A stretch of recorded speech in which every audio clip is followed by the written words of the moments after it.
As a company commander, if you're not deployed, your primary focus is on training your company to accomplish its mission in any operational environment. You're the primary trainer of your company, and your first sergeant is the principal trainer of individual soldiers. To be able to train your company, you must understand and implement the 4 steps of the Army's training management process: plan, prepare, execute, and assess. You cannot execute training to standard unless you plan and prepare it. And at the company level, you can't plan and prepare unless you conduct effective training meetings every month. This video will provide you, as a commander or first sergeant of a civil affairs or military information support operations company, with the basic information you'll need to conduct a training meeting in accordance with ADP 7.0, ADRP 7.0, the Unit Training Management Pamphlet, and the use of KPOC Command Training Guidance. Monthly training meetings are non-negotiable, but commanders do have latitude in determining how to fulfill this requirement. The meeting can take place during a battle assembly, or it can be conducted as an additional training assembly, ATA. If ATA funds are not available, a non-paid assembly for points only is an option. Regardless of the method, training meetings must be built into the company training schedule to ensure all required personnel know the correct date, time, and location. The company commander runs the meeting, reviews the assessment of previous training, and provides guidance. The XO runs the meeting in the commander's absence and provides a current assessment for collective tasks, battle drills, and key individual tasks. The first sergeant provides his or her assessment of training, provides guidance and advice on training plans, and reviews pre-execution checks. Subordinate leaders provide assessments and ensure individual training supports the company's collective tasks. The maintenance NCO coordinates maintenance efforts and identify issues that will impact upcoming events. The supply sergeant provides input to the commander on supply-related issues, inspections, and inventories that need to be on the training schedule. Other key staff personnel may be required to attend based on the commander's guidance and upcoming training expectations. Let's look at Bravo Company, 494th Civil Affairs Battalion, as they begin their training meeting. As with every meeting, I want to ensure everyone is clear on our purpose, our agenda, the time we will spend in the meeting, and as a reminder, we'll close out with a reminder of do-outs and assigned tasks. First Sergeant, let's start the meeting by reviewing today's purpose and agenda.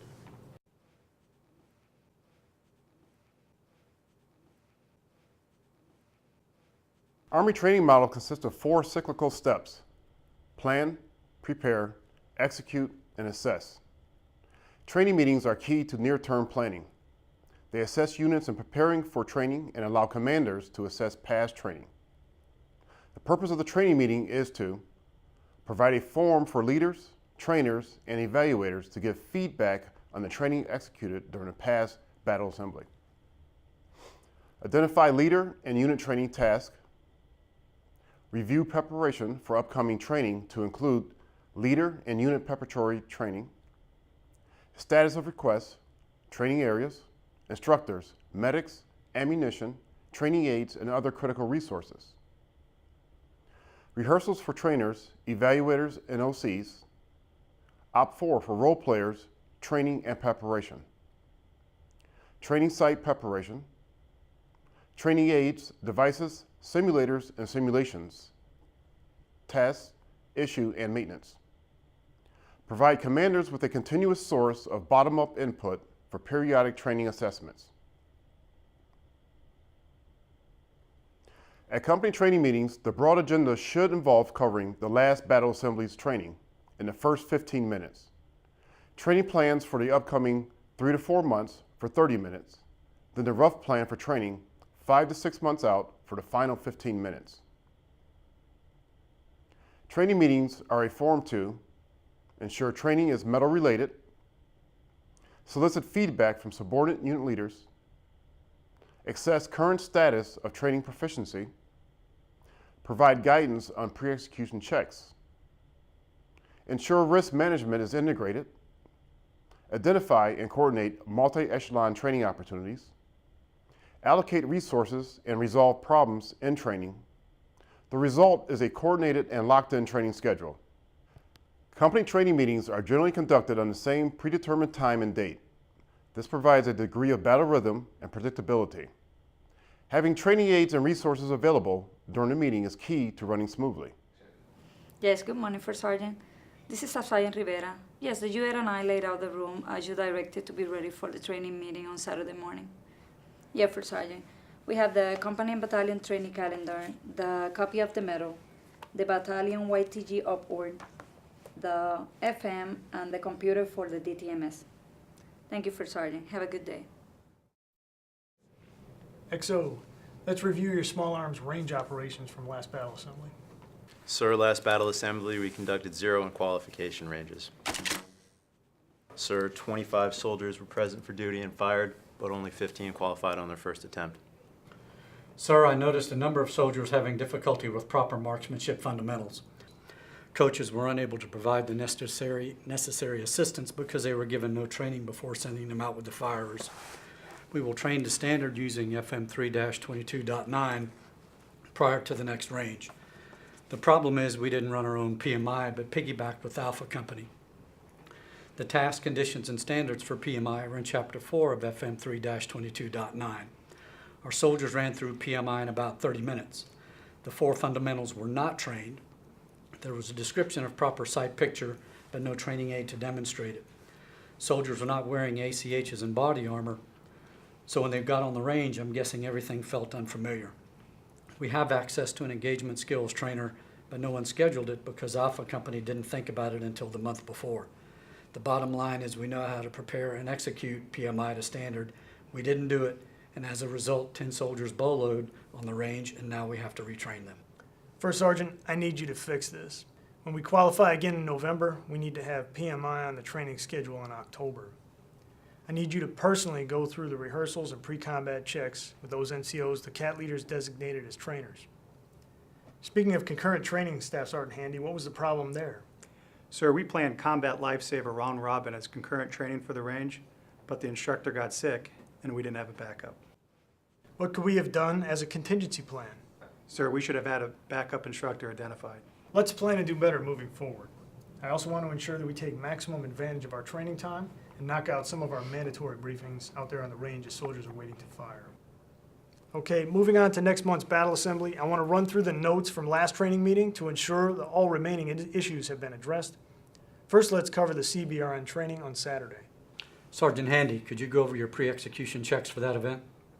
Certainly, First Sergeant. All issues discussed last month have been resolved. As you know, First Sergeant Sergeant Jones, the primary instructor, rehearsed the training for you this morning. I confirmed with the civilian who runs the chamber he will open on time and he'll even draw the CS for us. The supply sergeant coordinated with S4 on Tuesday for MREs for the lunch meal, and she will pick them up Tuesday before BA. We received all parts we ordered, so we'll be able to fix all problems we identify when we PMCS the mask in the morning. Oh, and Sergeant Smith? I'm here. We will need the cage open at 08:15 to draw masks. I got it. The only other thing I want to do before drill is recon the route one more time. There is construction along the way, and I want to see if we have to SP to stay on time. Yes, I am concerned about the construction preventing us from making it to training on time. So do the recon the same day of the week and at the time we'll be traveling, and then let me know if we have to move up our SP time. Also, remember what we put out in the operations order last month. We're taking assigned vehicles, so team leaders, ensure that dispatch and PMCS by 0830. XO, you need to ensure the battalion motor sergeant knows we need the motor pool open by 0700. Pre-execution checks are developed through informal coordination and preparation for conducting actual training events. The chain of command developed these checks to prepare soldiers, leaders, trainers, and units, and also to ensure that training is resourced and conducted properly. As training events are planned and resources are identified, the details become clearer. These critical checks ensure that resources are used efficiently and responsibilities for them are fixed. Now that we've covered the next 3 months out, let's look hard at month 4 so we can lock in the training schedule. Sir, we've received a FRAGO requiring 3 NCOs to support Delta Company sticks as OCTs that month at Camp Shelby. Remember, the battalion commander has made Delta Company the main training effort for the battalion in preparation for its JRTC rotation. Also, the S3 reminded us at last month's battalion training meeting that we need to conduct SHARP and EO training as we're approaching the end of the training year and haven't scheduled the required classes yet. I think we can fit them into the schedule for month 4. Plan to conduct weapons qualification on Saturday, and our draft schedule already calls for classes in OPSEC and fraternization to fill the time period after finishing the day course while we wait for it to get dark enough to conduct night fire. But we allocated 2 hours to do those classes, which is more time than we need. I recommend we divide the time into 3 40-minute blocks, allocate a block for SHARP, EO, and fraternization, and then we can do the OPSEC class on the bus on the way to the range or fit into the schedule on Sunday. Near-term training should cover any new fragos impacting training, updated guidance from higher command, and pre-execution checks. Using the tools available, applicable medals, Army Training Network resources, FMs and TMs, training calendars, composite risk management matrix, and DTMS, to name a few. Commanders guide their companies to training that meets company and battalion end states. Let's talk about the training projected 5 to 6 months out. CAT 2, month 5 may be our first opportunity to incorporate CMOC operations or some of the other collective training that we've talked about, especially for the company headquarters, into the training schedule. I'd like to prepare by training the most critical collective tasks in months 5 and 6. Sir, the YTC also shows we have scheduled a record APFT that month. CAT 1, you will conduct that for us. Wait, you handle the last one. CAT 2, you'll take responsibility this time around. Rotating will help develop our NCOs. Go back and read the AAR from the last APFT. I want to make sure that we don't take all morning like we did the last time we did the APFT. Next month, I want to know who the NCOIC is, the resources you need to include the personnel from the other CATs, and an 80% solution to the op order. Make sure you use your troop leading procedures. I want to do a complete on-the-ground walkthrough with all graders the BA before execution. So make sure we have the facilities reserved. That way we can put it on the training schedule and deconflict that rehearsal with other training. We also need to make sure we have a plan to test those who will not be at BA. When discussing training events to take place in the near term, or 4 to 6 months out, company commanders must use the battalion training execution matrix. Subordinate leaders do a medal crosswalk to ensure that individual training tasks identified directly support the company and battalion in execution of their collective task.